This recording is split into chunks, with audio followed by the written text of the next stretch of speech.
Mattress Warehouse knows that buying a mattress can be tough. With so many choices, where do you start? Introducing Bed Match, a patented diagnostic system that determines your pressure points and recommends the mattresses that are best for your individual sleep needs. And it's found only at Mattress Warehouse. Come try Bed Match at a Mattress Warehouse near you. Visit sleephappens.com for locations and get free next day delivery on select purchases. Mattress Warehouse, sleephappens.com. Geico knows there are many reasons why you ride. From the exciting adventure of the daily commute to the peace of mind that Geico always has your back with 24/7 access to claim service and legendary customer service. But Pamela Mund had one reason in particular. My skin is extremely averse to most fabrics, except for the soft, buttery feeling of leather. Thankfully, I found my clan of leather lovers in the biking community. It's been life-changing. Geico Motorcycle. 15 minutes could save you 15% or more. You are listening to The Dan Patrick Show on Fox Sports Radio. Greetings and welcome inside the Dan Patrick Show here on Fox Sports Radio. Yes, Jason Smith, Ryan Hollins in for Dan and the Danettes today. Ryan Hollins, very, very special appearance with us this morning because he has taken time out from his very busy schedule of standing on a street corner with a sandwich board on, yelling, Johnny Juzang is coming back. We're going to the Final Four again. We're going to the Final Four. He's been standing on the corner of Sepulveda and Ventura for the past 35 minutes, just yelling it at passersby and also trying to give out autographs signed Ryan Hollins, UCLA. Ryan Hollins, UCLA. Dude, congratulations, man. I know you're very excited about this. No, I am. It's like bittersweet, though. I wanted to see Johnny be a pro. Apparently maybe he didn't get the feedback that he'd like to have gotten during testing the water, but I think this was an amazing, I can imagine talk about a blistering year through COVID for Johnny Juzang. He transfers from Kentucky where things don't work out. He gets to UCLA, sits out a part of the season, and then leads a play-in team into the Final Four and then just puts his name in the draft. So there's literally been nonstop for Johnny Juzang. So you know what? He probably just said, you know what, let me come back 1 year and see what I can do with a year under my belt, how I can improve and what can happen. But Mike, you talk about a story. Dude, first of all, everybody coming back next year, they're going to be everybody's pick to get to the Final Four. It's going to be, UCLA Gonzaga again. Right, they'll be everybody's pick. They have everybody coming back. They got a McDonald's All-American coming in. They start that four-guard offense that makes it really difficult to defend, especially when you get to the tournament and teams haven't seen that. Dude, I would be doing what you were doing. I'd be standing on the street corner yelling Final Four too. Man, I'm yelling championship. This is – seriously, this team just needed a bit of depth, maybe one rest. Came a charge call away or literally a heave from half court away from having a chance to advance. So, I covered the Bruins in college basketball all season long. So, this is exciting. But, how rare is this, Jason, to see where guys actually come back to school, right? Well, let me throw this at you because this is a curveball for you here now, because here you have the first guy who says, I'm coming back. With all the name, image, likeness going on the past few days, now the college kids can make money off their name, image, and likeness. And look, De'Ara King, quarterback from Miami, I think has already made like $300,000. He's on like everything. How much of this is Juzang going, okay, well, I'm kind of iffy in the pros. If I come back, hey, I'm in Los Angeles. I could really do some things. I could make some money here. We're getting upwards of maybe six figures of doing things, being able to do name, image, and likeness. And, hey, all right, I'll come back for one more year because I'll make a decent amount of money. If I'm not drafted high enough, my rookie contract's not going to be guaranteed. So I'm going to come back here, and I'm going to make some cash over the course of the next year. And maybe Juzang's the first of a few guys who decide to do that because, all right, I'm kind of iffy. There's no big deal for me waiting to go to the pros if I wait one more year, right? Like I'll either improve my draft stock or my draft stock won't go anywhere. If I'm going to be a borderline first-round pick next year, I may as well come back, make some money, have another great year of college basketball. Then I can go to the pros.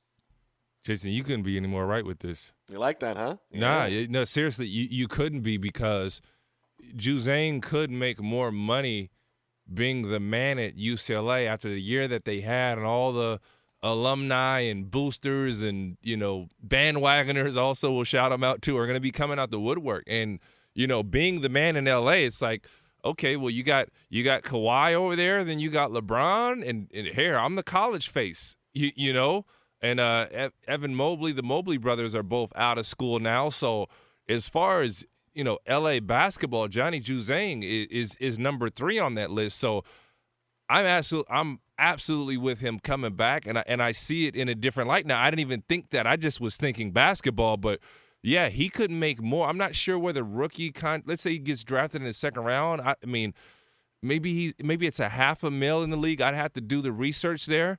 He could pull that in college and be the man. and be the man, okay? Now, how jealous are you about? Or no, I shouldn't say jealous. I should say, how do you feel? That's what we call a leading question. How do you feel about now that here's athletes who can make this name, image, and likeness stuff, compared to, when you were in, you couldn't do that. I mean, look, you walked away with a lot of sweet gear. Don't get me wrong. You wear different UCLA gear every single day. And all the teams you played for in the NBA, it's like today's going to be, oh, what do I wear? Today's my Clippers day. Today's this day. I mean, how do you feel now? I mean, are you all the way happy for the players? Is there a little bit of jealousy, or is it, oh, hey, they can make what they want to make? Oh, no, don't get me wrong. I would love to take my back pay. I wasn't the cover of one of those NCAA games, but I was distinctly on the back cover of one of those video games, okay? I would love back pay.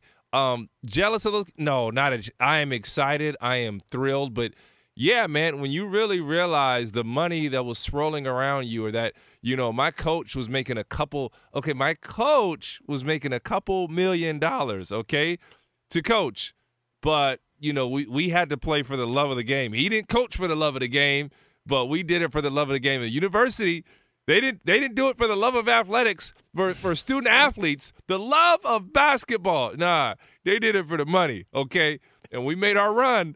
UCLA found a way to capitalize off of it. So I'm excited for these young men. I think more is to come because we're starting name, image, and likeness, but there is money in college sports. There's money that's rolling around. So these kids should be seeing some level of a base paycheck, because let's be honest, Jason, let's say I'm a baseball player, third string baseball player. I'm still sacrificing my body.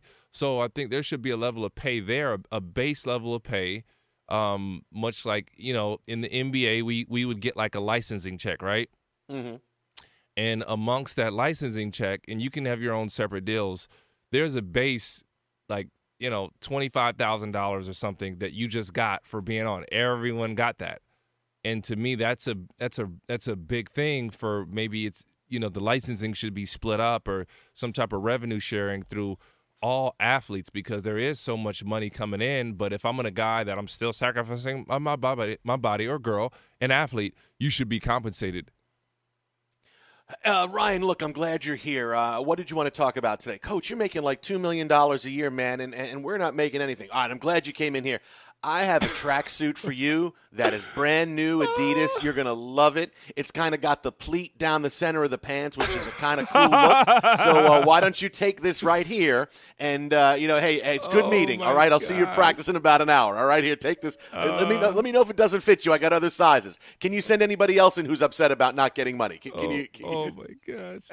But, Jay, in all seriousness, though, what happens is the star player gets paid. All these guys that are all the major universities, they're getting paid under the table from the boosters, from the coaches, from whoever. So with them getting paid and them making money, making under the table money, now you become a servant to your coach or a servant to those boosters, and the illegal activity almost has to come in because these kids aren't making money. Or some of them, unfortunately, Jason, let's be honest, at a very young stage in their lives, they are the main provider in their households. They've been paid to play AAU basketball. They've been paid since high school, so these kids have to keep up, and it's an ugly side of sports in which we can do away with, hopefully, and say, hey, you want to get paid to come to Kentucky, come to UCLA, come to, even Pepperdine, we'll get you a deal with the local gas station, man. We'll get you on the cover. You be the face of it, and we'll set you up with some marketing, and that's how we'll get you to the university rather than something under the table happening. It's going to clean the game because, Jason, I'm going to tell you one thing or not. whether it's legal or illegal, the money is still swirling. Jason Smith, Ryan Hollins in for Dan the Dan. That's today here on the DP Show. You'll have more on this story coming up later on in the show. But, look, obviously we are now getting set for Game 2. And yes, Ryan Hollins is wearing a nice UCLA sweatsuit today. And we're Game 2 of the finals tonight. And, we had the off day yesterday, and Mike Budenholzer was talking about, I want the discrepancy at the free throw line fixed a little bit. But here's where I'm going to be an NBA head coach, Big Dog. You ready? All right, because I'm going to tell you exactly what the Bucks need to do tonight if they're going to beat the Suns and keep this a series and not go home down 2-0. You ready? This is my audition to be an NBA head coach. You ready? Yeah. All right. First of all, I'm glad you guys are here. I don't have to worry about paying all of you. You're all getting contracts. No. If they're going to win this game tonight, right, I get that there's a sense from fans to the media to teams to the players, right? Can Chris Paul really keep this up, right? Can he keep up what he's doing? Is he eventually going to hit the wall? Is he going to get dinged up? Is he going to continue to be this guy? Because we've seen this movie from Chris Paul, and we've seen him just get to this big cusp of big moments before, and something happens in the playoffs.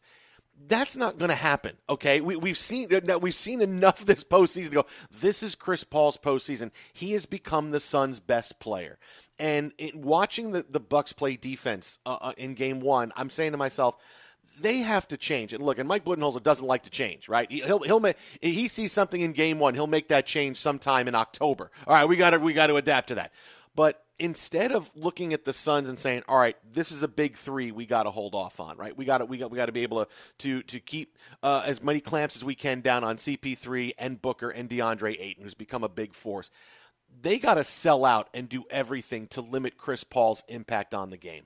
All right, if Devin Booker beats you, Devin Booker beats you, right? And he's shot the ball horribly for the past 3 weeks. If he beats you, he beats you. But what they're doing now, Chris Paul is able to just continue to run the game however he wants to, and you have to make sure that you limit his effectiveness as much as you can. You got to get the ball out of his hands. You got to make sure he's not running things up and down the court. You got to throw a couple of different players at him and different looks and different things. And like I said, if Booker beats you, he beats you, right? If DeAndre Ayton beats you, he beats you. But the way it's going right now, Chris Paul is just it's going to be the Suns in 4, and Chris Paul is allowed to do whatever he wants to do on the court, and that's how this is going to end if they don't adjust really soon.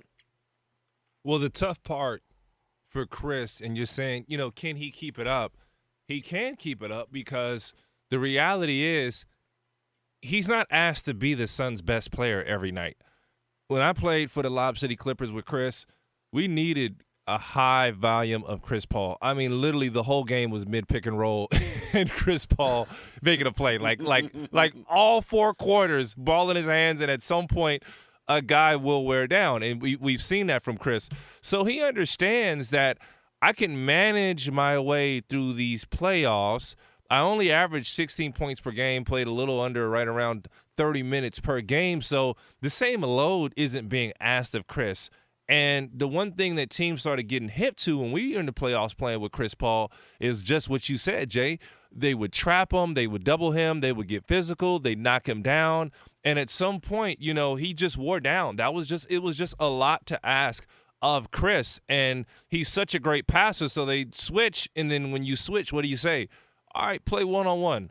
Play a whole lot of one-on-one. We're going to switch the pick and roll, and we're going to see if you can beat us that way, Chris. And we struggle to win games, but if he comes out the next game and let's say Chris, Jason, we'll say the 15-point range, 15 point, 17, 18-point range, which isn't as impressive of a game he may score, they still have a chance to be successful because of his passing. He had 32 points and 9 assists. So let's say those 32 points, tails back to 18 or 19, and those assists jump into 14, 15 range because of the way that DeAndre Ayton and Devin Booker can play.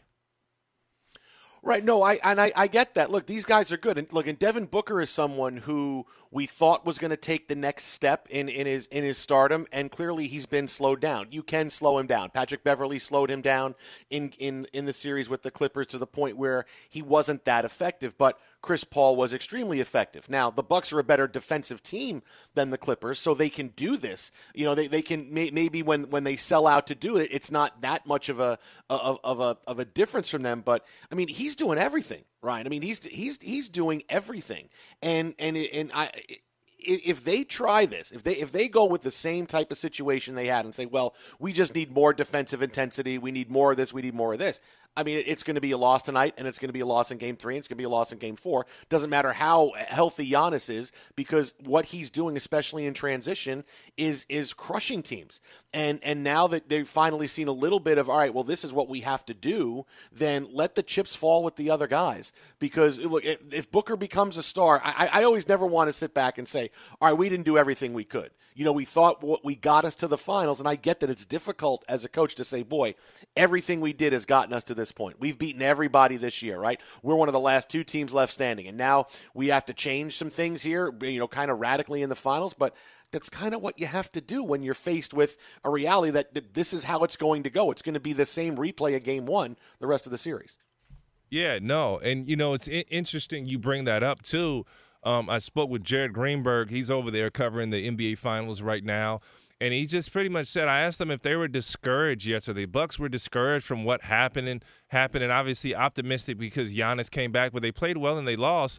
And he said they felt like they played well offensively and that they've been here before, losing these game ones, lost to Atlanta, lost to the Bucks, and lost to the Nets, not the Bucks. Clearly, they are the Bucks. But he said this is an optimistic team that they feel like they can wear down the Suns. And for me, they've been rewarded by it, but I hate that game plan. Like, my whole big problem with the Bucks is that they don't adjust, and they've been rewarded through injury and just kind of like injuries have happened. But I don't think that's the game plan. But they're going to stick to that game plan. So, Jay, are you saying that you feel like just do the same thing? They'll wear down. That's the game plan?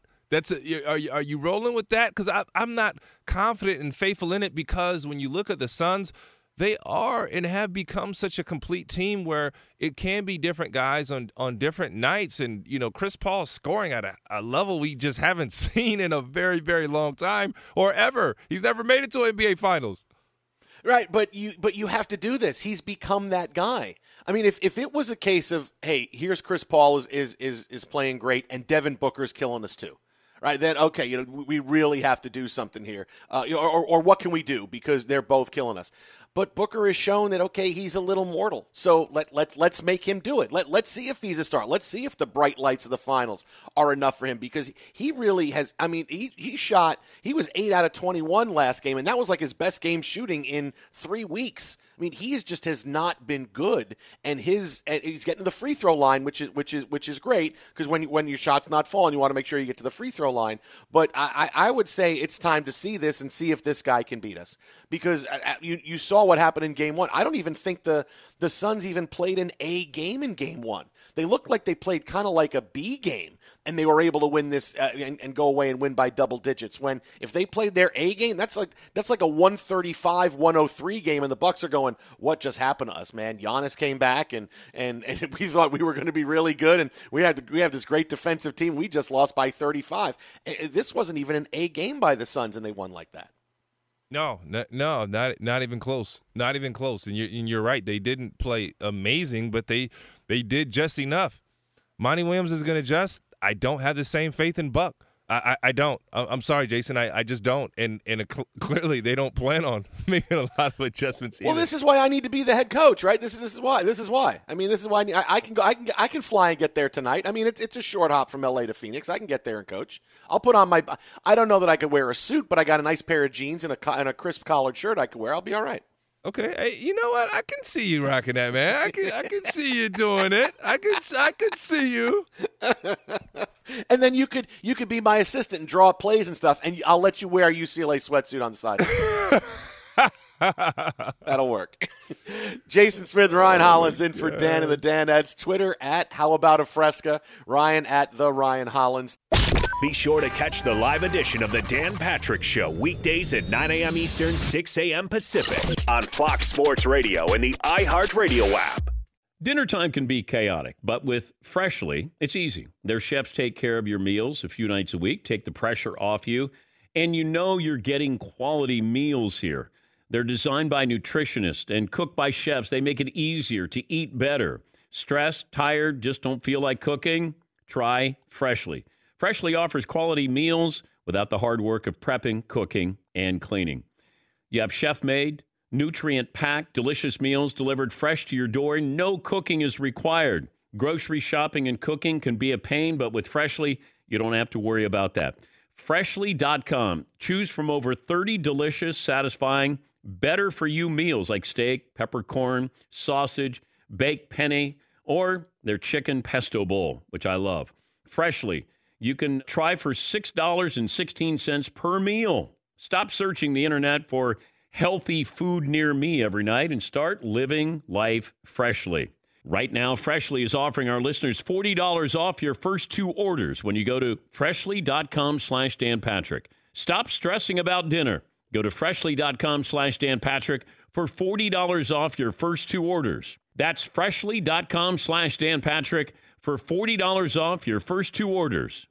No one is reading your mind, but HP Instant Ink knows when your printer is running low and sends you new cartridges. So you never have to think about ink. Save up to 50%. You'll pay less than $5 a month for ink and never run out again.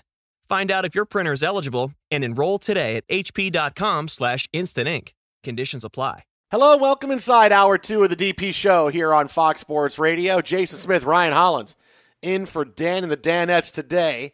Now, coming up in a couple minutes, we have big news out of the Olympics. We still have the Olympics, but things are going to be quite different. But before we get to that, I promised this a few minutes ago. Last night, Yankees beat the Mariners 5-4. Okay, the Yankees win. No, this is not a conversation about Aaron Boone or everybody getting fired. It's audio that you just have to hear because it's absolutely priceless. So Aaron Judge homers for the Yankees last night as part of the Yankees win. Now, the second time he comes up, John Sterling, longtime Yankee play-by-play man, doing the play-by-play of the game, he's working remotely. All right, so still a lot of MLB teams don't have their broadcast teams traveling to sites. So he's doing the game and calling the game off a monitor. Now, apparently, he must have looked away because he thought when Aaron Judge stepped into the batter's box, he hit another home run, except what they did was they showed a replay of his home run from earlier in the game. But John Sterling thought it was real, and here's how that call sounded. Now, here's Judge. Man, the breaking ball is hit in the air to deep left. That ball is high. It is far. It is gone. Unfortunately, that was a replay of the home run, but it was a good replay. Hey, I'm sorry. It's on the monitor. What am I supposed to do? This is a great way to do a game, isn't it? Yep. Oh, just looked away for a second and thought, oh, it's a home run. And he got what happens like, Ryan, when you go out and watch football on Sunday and in a bar and when there's everybody is around and somebody gets like a live replay of something for the first time and they stand up and they're yelling, oh, go, go, go. And people go, replay. And the guy sits down, doesn't say anything. The joys, as Susan Waldman, his co-host, said, of doing games remotely. I know you've done games remotely. Is it like that? Do you look up sometimes and go, what's happening? What are they showing? And I got to get going on this? Well, I'm going to lean on the producers that much more. The producers are the ones, the guys behind the scenes making things happen. That's who you lean on, when you're calling a game. And I've had a blunder, but I wouldn't say that type of blunder where, you kind of have to sit back and wait until the play happens, before you jump out there. So I've jumped in on some replays. I remember one time the play-by-play guy, his Wi-Fi cuts out, and for like darn near a quarter of I had a chance to call some remote G League games this year. I'm doing play-by-play and the calls, and I'm like, oh my God, like the poor person at home who has to suffer and listen through this. Okay, this is the worst thing ever. Listen, hey Jason, if there's not anything, brother, I love and appreciate you for what you're doing on the other side. Okay, I don't want to come in or out of breaks or tease anything. All right.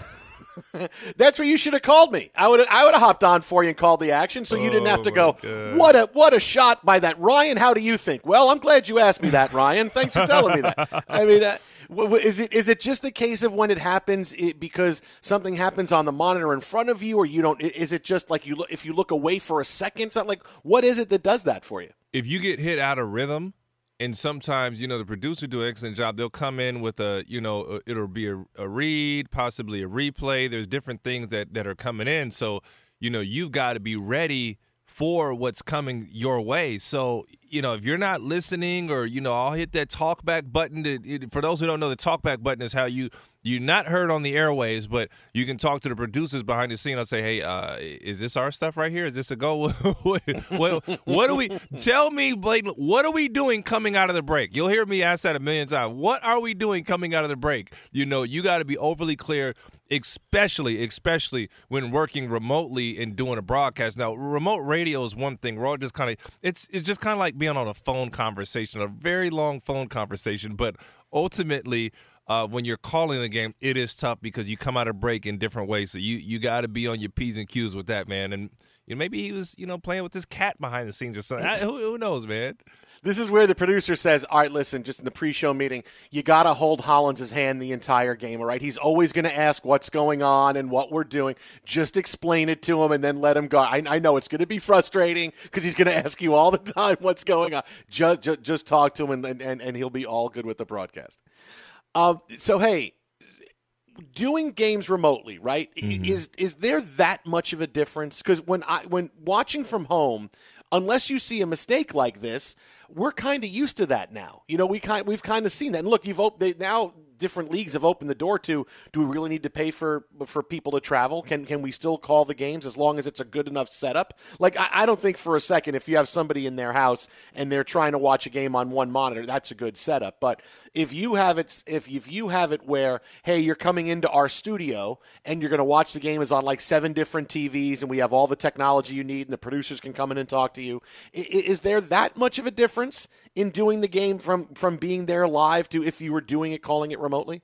If you'd always want to be with your partner. That's the best. But if you don't have a rapport with your play-by-play guy from the analyst side already, that can be tough because everybody has nuances, okay? Like, Jason, my nuances, all right? So you kind of know when I'm getting in, when I'm getting out. Like, whether we're here, whether we're across the world, it's going to be a good show for the most part. But when working with someone that I don't know, I'm a little more careful. I don't like to jump in. I don't like to step on toes, because the worst thing you want to be doing, Jason, is to be talking at the same time, not talking to each other at the same time, but just talking at the same time or stepping on each other's toes. So that's the toughest part is synchronizing. And like I said, if it's someone that you haven't worked with before, you don't know the nuances. You don't have the feel of the arena. You don't have the adrenaline pumping through your veins of being there. But just it's a fine tune, man. Peanut butter and jelly don't grow on trees. You know what I'm saying? Like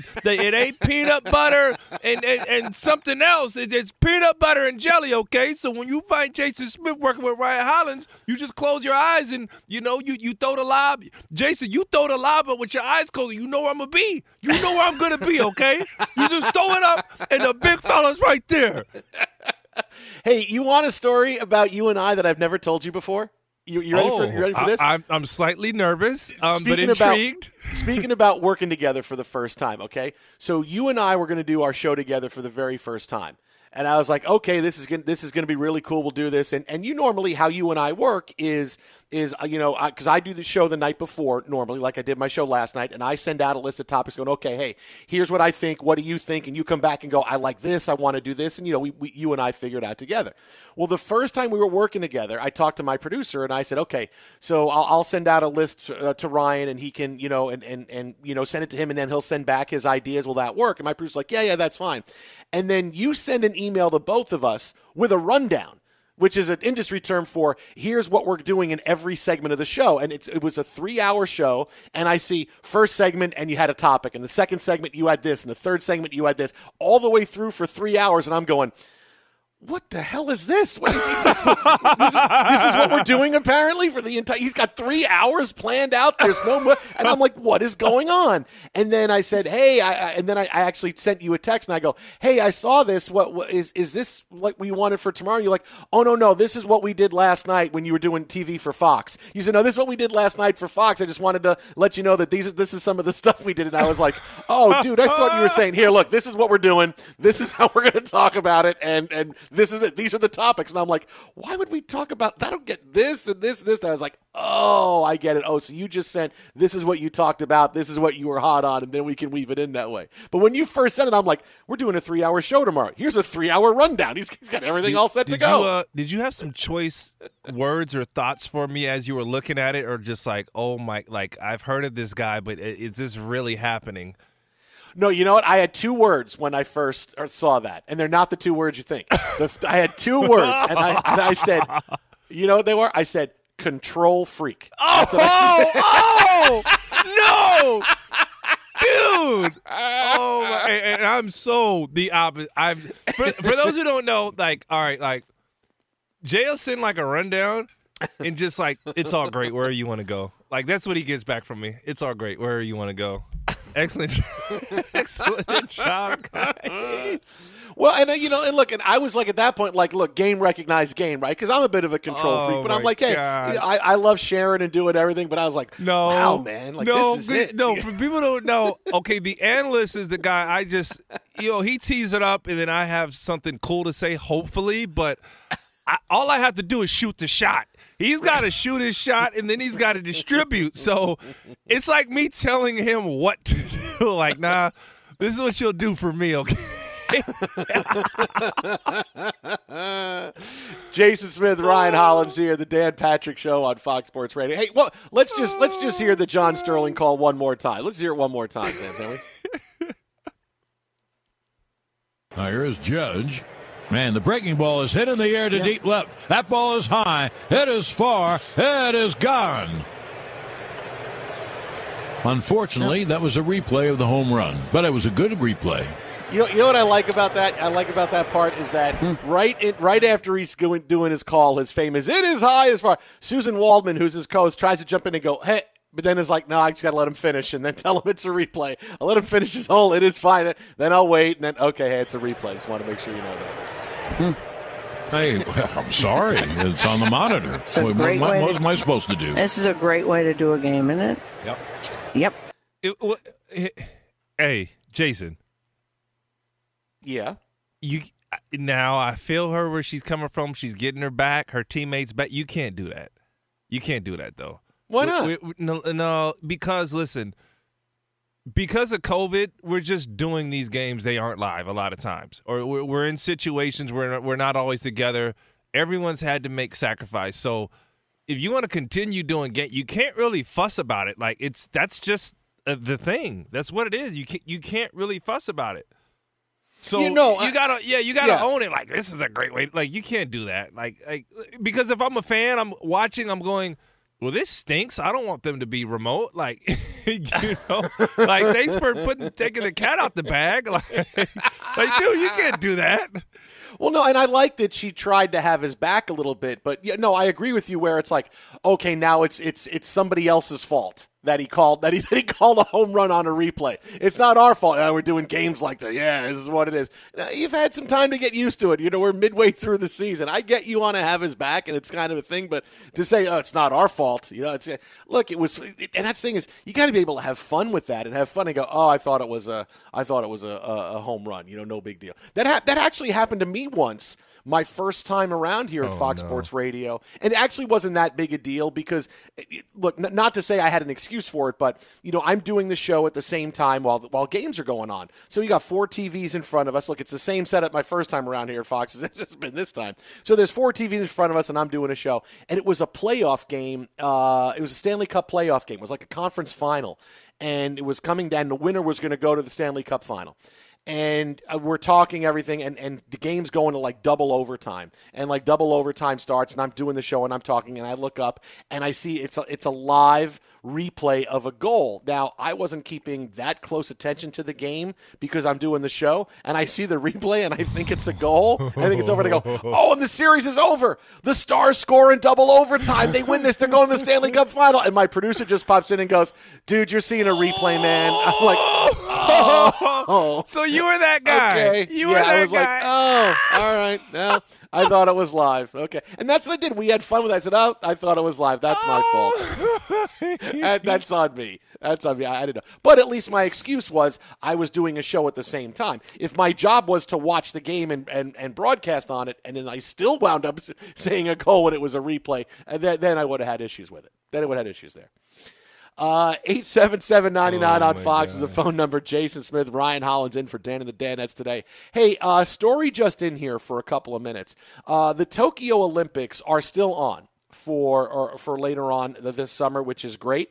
However, CNN reporting that all spectators will be banned from the venues due to the coronavirus state of emergency that's going to run throughout the event. Now, Tokyo has seen a big spike in their COVID numbers over the course of the past few weeks, and now they've decided there will be no spectators, so no fans at the Olympics, which, you know, quite honestly, it's a huge disappointment because I would have thought we would be at the point, look where we are here now. We're going back to games. We're having full capacity, and, you know, they're seeing a spike there. And it's a disappointment that, you know, people can't go to the events. And these are people that have already booked flights and booked rooms and booked everything. Hey, well, I'm going to the Olympics. It's going to be fun. And now now you can't go to the venues. So if you're still going to go, you're going to walk around and stand around outside. I mean, I understand. It's just really disappointing that this is where we're at for the Olympics, where we thought it was going to be, you know, the first time the globe was going to get to celebrate, hey, we're coming out of the pandemic. You know, we're going to get to do this. Look, we have all the athletes that are here. They're all mixing together and they're all competing, and this is going to be a big moment of bringing everyone together across the globe, and now it's lost a lot of its teeth for that. Yeah, man, and this is tough because you have people, and obviously we know COVID is COVID, but as far as the Olympics, people have planned for years, man. I mean, literal years to go out and watch the Olympics, and sometimes you're going to have some first-timers there. You're going to have some only-timers there at the Olympics that have people that have actually qualified. So I think it's tough, but I understand it and I get it because COVID has so many different variants, and please don't, I'm not claiming to be a medical professional, but just seeing from the outside in, there's so many different variants, and you're bringing people from around the world to step into one stadium and one place, and if COVID sparks back up, or we get a strand and we're not comfortable with it, we're not used to, man, this could set the world back. We know how. Hey, Jason, I know how far we've been set back from what we've seen, and I do not want to see another setback, man. No, I don't want to see it either. That's why it's tough, but I get it. Like there's certain times during this year where sports has shown me, hey, we're getting there, we're getting back. Right, like seeing fans at baseball stadiums is a moment that, hey, we're getting back. I see it. This is a real awesome moment. Hearing that the NFL is going to have full fans in is great. Seeing full fans in arenas for the NBA playoffs. And look, I'm not defaulting to this, but it was a really great moment to see Madison Square Garden, which, you know, the mecca of sports and the mecca of the NBA. You know, the Knicks only won one home game. You know, to see that place rocking and fans outside screaming, "We want the Nets," after they won one game. It's like, okay, come on, guys, really. And that was the last time they won. To see that was such a great cathartic moment of, hey, we're coming out of this, and really sports is showing us that, because where else are you going to see 40,000 people or 20,000 people together like they used to be, cheering and going on like that. And it's these moments that make us think, hey, we're getting there, and now this is going to be really difficult, because look, we're still going to watch the Olympics, we're still going to have the events, it's still going to be a big thing, but it's just lost some of that impact that we were hoping to have across the globe of, hey, we're getting back to normal. No, it is. So we're, like you said, I agree. We're excited just to be having the Olympics, but at the same time, man, you still got to be cautious, man. COVID is still going around. It's not getting us at the same rate, but hey, Jason, it's still there, man. I don't know about you, but I still throw my mask on. You know, I'm not perfect about it. If I'm going into a situation I'm not comfortable, my mask is still on. I'm still masking up, Jay. You know, and I don't want to advise someone one way or another. You've been vaccinated where your comfort levels are, but you know, I would still rather, you know, err on the side of caution because, you know, Jay, when we go into work every day, you're taking care of those people that you work with and that you're around. You know, to me, it's just respect for everybody. But that's me. Your comfort level is your comfort level. But that's me, you know. No, and I get it and I think a lot of it is habit, right? We've worn the mask for so. Look, and I've been double vaxxed for a while now. I don't know if you've been, but my family's been. Double vaxxed? Yeah, you were getting both vaccinations. Whoa, hold on. You know, wait. Did you get vaccinated yet? Yeah. Okay, which vaccine did you choose? Pfizer.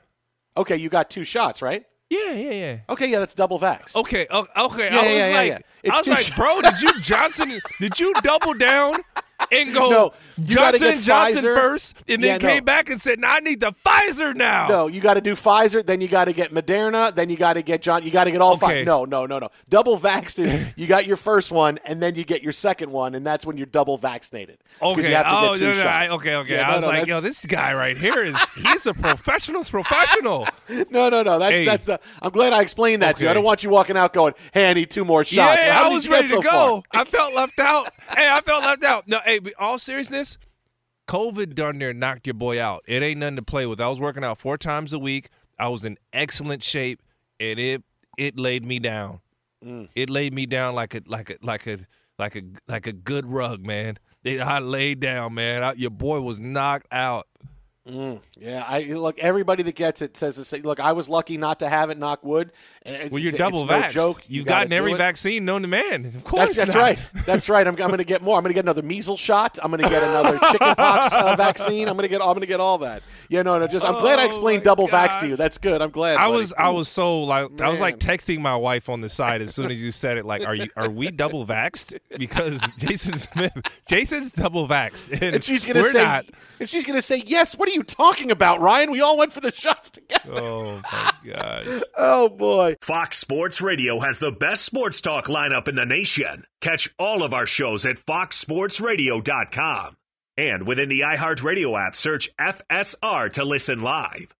What's up, everyone? It's me, 3-time NFL All-Pro Sean Merriman, and I have a new sports podcast called the Lights Out Podcast with Sean Merriman. This podcast is special to me as I get a chance to talk to some of the best who've ever done it on the field or the track. So whether it's talking to a Super Bowl champion or a NASCAR Cup Series champion, the Lights Out Podcast will bring it to you the only way I know how to. I'm giving you the best insight from the best who's ever done it. Listen to Lights Out with Sean Merriman on the iHeartRadio app or wherever you get your podcast.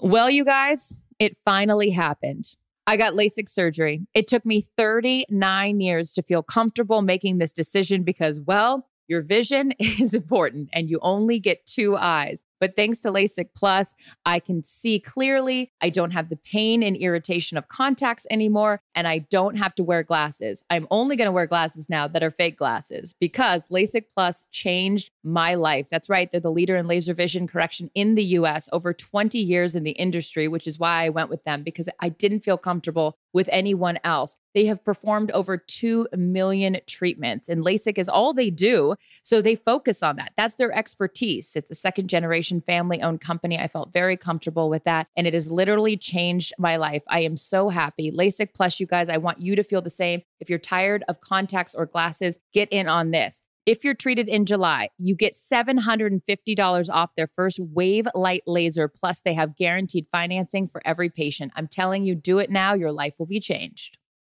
Ever wonder just how far an extra mile really goes? Drive a Mercedes-Benz van and find out. Start with a network of over 250 authorized dealerships backed by a sales force ready to help you with financing solutions tailored specifically to your unique business and personal needs. They offer a variety of powerful and efficient vans that can run on your choice of either gas or diesel, like the durable Mercedes-Benz Sprinter or that versatile Mercedes-Benz Metris, each tailored to match your work or play lifestyle. With cutting-edge options like blind spot assist, rear cross traffic alert, active lane keeping assist, plus mobile hotspot Wi-Fi tracking capabilities, and an ingenious MBUX voice command technology for directions, weather, forecast, comfort control, and more. So take a test drive. Take that first step into an authorized Mercedes-Benz van dealership for a test drive. Mercedes-Benz vans. Some equipment described as optional.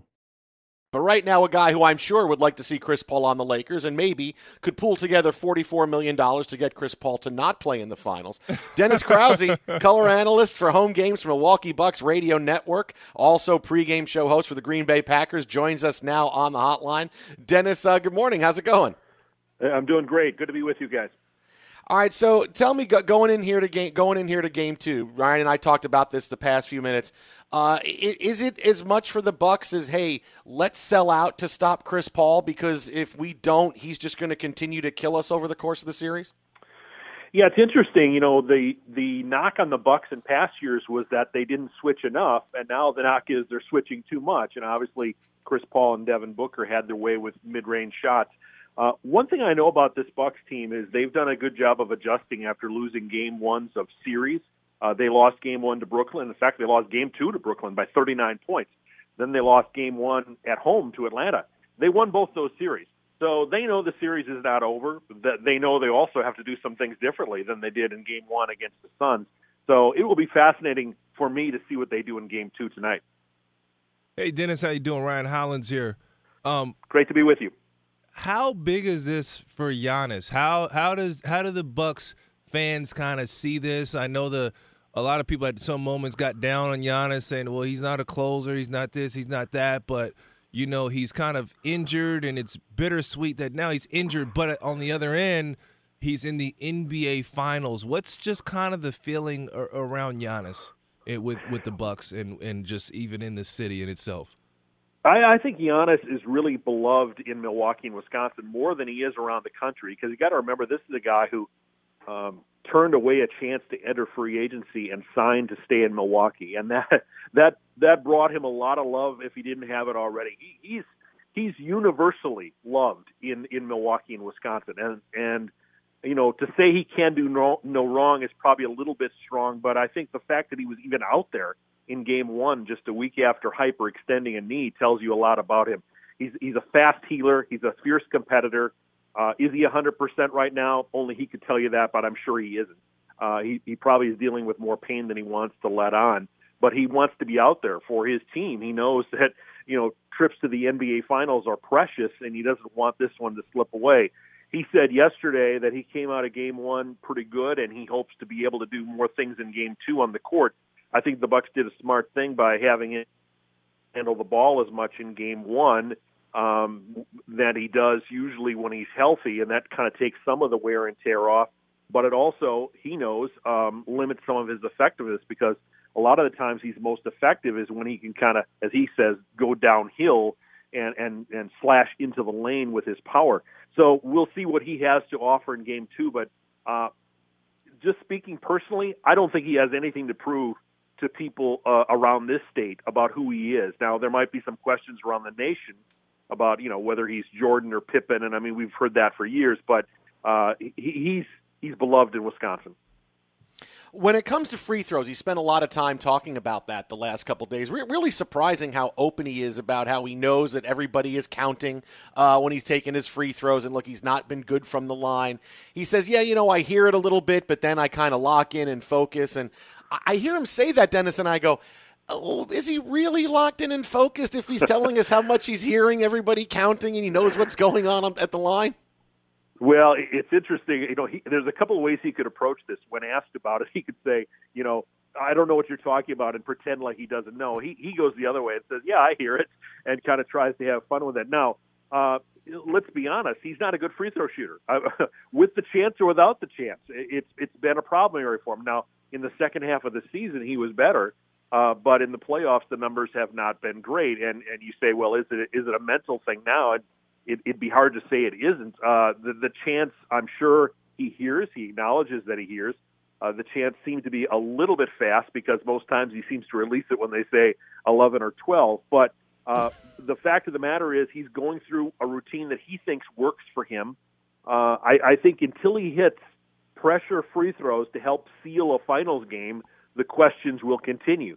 But, we've seen this before with other great players, whether it be Shaq or whether it be Wilt.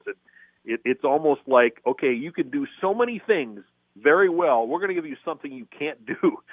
Great. And for him, it's free throws. How big has Chris Middleton been? And can this team win without him having a major performance in the NBA Finals? We know Giannis is played well, and the Bucks have lost through some of his monster performances. But how well and how important is Chris Middleton to this equation? Because, like you said, you touched on it a little bit. Is who's Jordan, who's Pippen, who's who? Where do you stand? Well, I think you make a good point about Middleton's importance, and I think it is underscored with Giannis not being 100%. Does Chris Middleton have to have a 23-point quarter like he had against Atlanta? No, but I don't think he can be 3 for 18 either for the Bucks to win in this series. So I would say to you that he needs to be who he is, which is a very good player, an Olympian, a two-time All-Star, a guy who I think for whatever reason has been somewhat overlooked, and maybe he doesn't self-promote.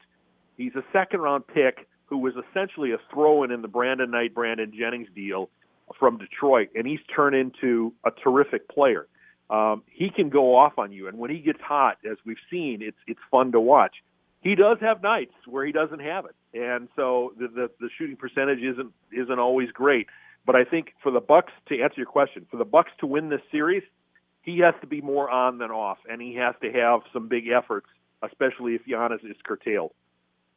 All right, Dennis, lastly, you're going to finish the NBA Finals, and you're going to go right to training camp for the Packers, pregame show host for the Packers Radio Network. When you get to camp, is Aaron Rodgers going to be there? I wish I knew. My guess is no. My guess is that this is going to stretch out a little bit into the regular season, and they're going to see what they have in Jordan Love. Now, it's possible that Rodgers shows up and pulls a Russell Wilson and essentially says, I don't know, the media made more of this. I wasn't really that upset. I guess that's possible that he's there in late July when camp opens. But I'm thinking this is going to stretch on a while because the Aaron Rodgers I know, and I don't pretend to be a close confidant or friend, but the Aaron Rodgers I know holds on to things. He doesn't just forgive and forget quickly. So I think whatever problems there are, and there certainly must be some with Packers management, I just don't see him putting that all to the side and suddenly showing up for training camp and saying everything's fine. You can follow him on Twitter at Dennis Krause1. That's at Dennis Krause1. Dennis, thanks a bunch. Enjoy the games. We'll talk to you soon. Thanks, Dennis. Have a good day.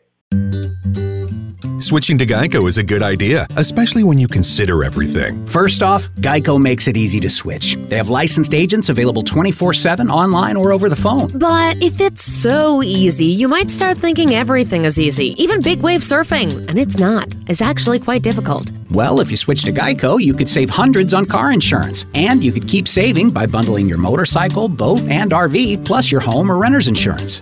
But saving money might lead you to make some questionable purchases, like a 20-foot feather boa. And do you know how hard it is to clean a 20-foot feather boa? Well, they do have an industry-leading mobile app you can use to pay your bill, file and manage a claim, or add a new driver. But when life gets a little easier, it makes you too confident, and you start calling everyone Ace. And you're better than that. Well, Geico has a 97% customer satisfaction rating and has been saving people money for 85 years. It's hard to beat that. But you're right. Switch to Geico. It's obviously a good idea. Power in the 21st century. Who has it? How are they using it? And how is it impacting our lives? This is the Recount Daily Pod, where we'll explore the intersection of power, business, technology, culture, and yes, politics too. I'm Rena Ninen. I'm host of the Recount Daily Pod. I've spent decades covering politics and foreign affairs as a White House reporter and Middle East correspondent, traveling everywhere from Baton Rouge to Benghazi. Each morning on the Recount Daily Pod, I'll bring you a quick rundown of the top headlines, and then an in-depth interview with decision makers, the reporters covering them, and experts who break it all down. Who's actually controlling the narrative, and how is it shifting? We'll connect the dots, helping you reframe and rethink the issues that matter.